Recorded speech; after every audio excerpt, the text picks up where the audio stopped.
आइए आज हम कवि कुलभूषण संस्कृत के कालिदास जी के बारे में जानते हैं। कालिदास जी महाराज कहा गया उपमा कालिदासश्च। कालिदास जी जैसे संस्कृत के उद्भट विद्वान नहीं हुए हैं, उनकी जैसी उपमा आज तक किसी कवि ने नहीं दी है। लेकिन उनके बारे में हम थोड़ा जानकारी प्राप्त करें। विद्योत्मा नाम की एक बहुत बड़ी विदुषी लड़की थी। वह चाहती थी कि मेरे को वाद विवाद में जो हरा दे मैं उसी से ब्याह करूं, लेकिन सारे पंडितों को विद्योत्मा हरा देती थी, जिससे पंडितों में बड़ा आक्रोश था। पंडितों ने सोचा इस गर्वीली लड़की के गर्भ को हम लोग तोड़ेंगे, और उन्होंने एक महामूर्ख की खोज में चल दिया। विद्वानों ने रास्ते में एक जंगल में देखे कि एक महामूर्ख जो है जिस टहनी पर बैठा हुआ है उसी को काट रहा है। उसको नीचे उतारे, कह रहे उतरो नीचे। देखने में तो बहुत सुंदर युवक था।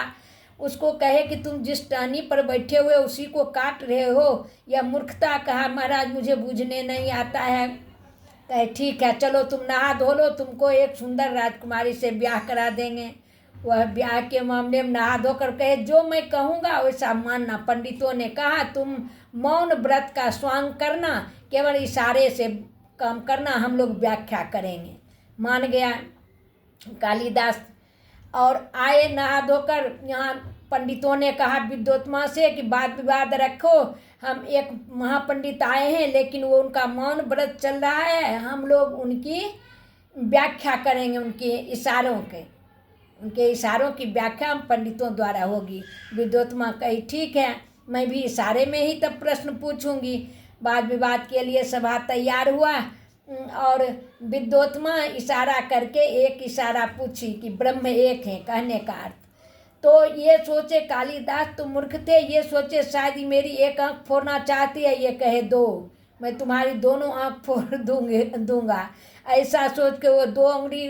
विद्वानों ने कहा कि आप कह रही हो कि ब्रह्म एक है, लेकिन ब्रह्म और माया 2 से संसार चलता है, इसलिए 2 ये कह रहे हैं। विद्योत्मा की हार हो गई, कालिदास की जीत हो गई। फिर विद्योत्मा कही 5, माने 5 ज्ञान इंद्रियों के द्वारा चलता है।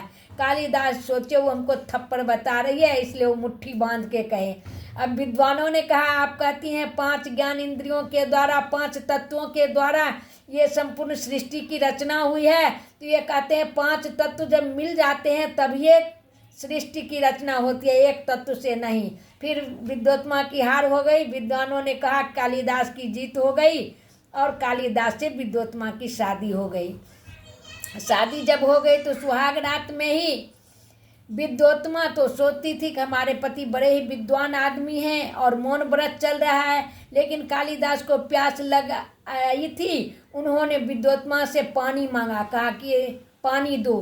तो कही महाराज आपका तो मौन व्रत था, आप बोल कैसे दे? कहे कोई मौन व्रत नहीं, मैं पढ़ा लिखा नहीं हूँ, मैं मूर्ख हूँ। और वो सीढ़ी के ऊपर ही कमरा में ये दोनों की बातचीत हो रही थी। विद्योत्मा तो क्रोध से तिलमिला उठी। उन्होंने आप देखा ने ताव कालिदास को एक लात मारी और नीचे लुढ़कते हुए सीढ़ी से वे गिर गए और चल दिए। वे अब बड़े अपमानित हुए और चले गए। कहाँ चले गए? तो उस जंगल में ही एक काली माँ का मंदिर था, वहाँ वो धरना दे दिए कि अब बिना खाए पिए जब तक मुझे आप विद्वान नहीं बनाओगे हे माता मैं नहीं जाऊँगा। अब बिना खाए पिए 1 सप्ताह हो गया, लेकिन माँ काली नहीं प्रकट हुई। तब एक दिन वो अपनी तलवार लाए और सोचे अपने गर्दन को ही उड़ा दें, ये अपमानित जीवन पत्नी द्वारा जी कर क्या करूँगा। तब माँ काली प्रसन्न होके और तलवार पकड़ लिए, कही बेटा तुम आज जितने शास्त्र पुराणों को छू दोगे सब तुम्हें आ जाएगा। उसके बाद विद्वानों के जगह जाकर कालिदास तो जितने शास्त्र पुराण वेद वेदांत स्मृति उपनिषद जिसको छुए सबके ज्ञाता बन गए।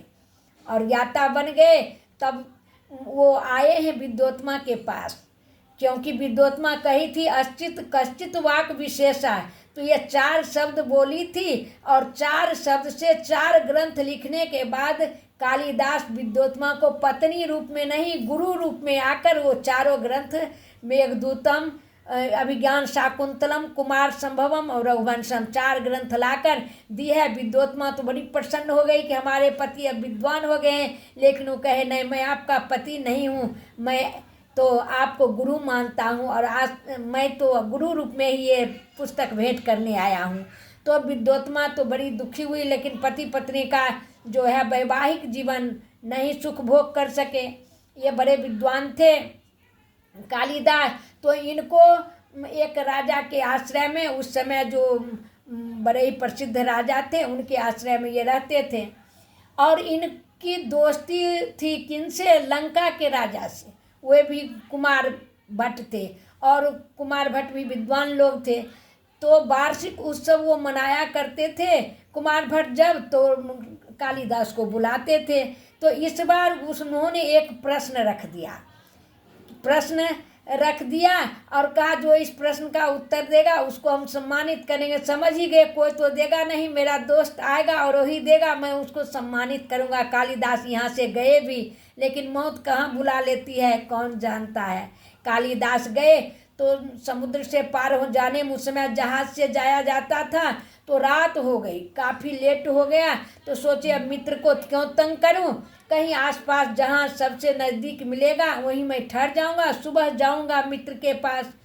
तो एक राजमहल दिख पड़ा, महलनुमा घर ठकठकाए, तो एक वेश्या का वो घर था। वेश्या खोली और पूछी आप कौन हो? इन्होंने कहा मैं कालिदास हूँ, भारत से आया हूँ, कुमार भट्ट मेरे मित्र हैं। वेश्या के मन में पाप आ गया, कही ठीक है रहिए। कल स्वागत बात की, खाना पीना दी, और जब खाने के लिए बैठे तो वो प्रश्न कुमार भट्ट का क्या था कि कमले कमलोत्पत्ति श्रूयते न च दृश्यते। कमल में कमल की उत्पत्ति सुनी तो जाती है, देखी नहीं जाती। हे महाराज, यह प्रश्न है, इसकी पूर्ति आप कर दीजिए। कालिदास को पता नहीं था कि यह मेरा मित्र द्वारा ही प्रश्न पूछा गया है। उन्होंने सोचा ये वेश्या जो है ही पूछ रही है, इसलिए कहे देवी त्वम मुखाम्बुजे कच्छ इंदी वरद्वयम। हे देवी, तुम्हारे मुख रूपी कमल में 2-2 आँख रूपी नेत्र रूपी कमल खिले हुए हैं। अब वो वेश्या खुश हो गई, अपना लिख ली, वो दोहा पूर्ति कर ली और कालिदास को सोने के लिए दे दी। कालिदास ज्यों ही सोए, वेश्या के मन में खोट था, उनका गला दबाकर हत्या कर दी और वही आंगन में दफना दी। कल होके नहा धो के अपना चली गई कुमार भट्ट के राजा के राज्य में, और कही मैं इस प्रश्न का उत्तर दूंगी। राजा को भी बड़ा आश्चर्य हुआ, कहे बोलो।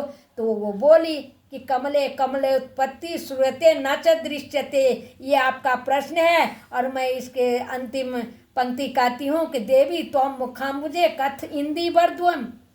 राजा पकड़ लिए, कहे हे वेश्या, तुम झूठ बोल रही हो, सच सच बोलो, नहीं तो तुम्हें कारावास में जिंदगी भर जीवन बिताना पड़ेगा। ये किसी पुरुष ने किसी महिला को संबोधित करके बोला है, सच बताओ ये कौन किया है। तब वो अपना गलती कबूल करती है, अपने अपराध को स्वीकार करती है और कुमार भट्ट आते हैं, कालिदास के लाश को फिर जिस तरह से वो सम्मानित करके अपना अंतिम संस्कार करते हैं, इस तरह से हमारे देश के बड़े ही उद्भट विद्वान की मृत्यु बड़े ही निर्ममता पूर्वक की गई है। आज कालिदास जी के बारे में ये इतना कहकर मैं आप लोगों को प्रणाम करती हूँ।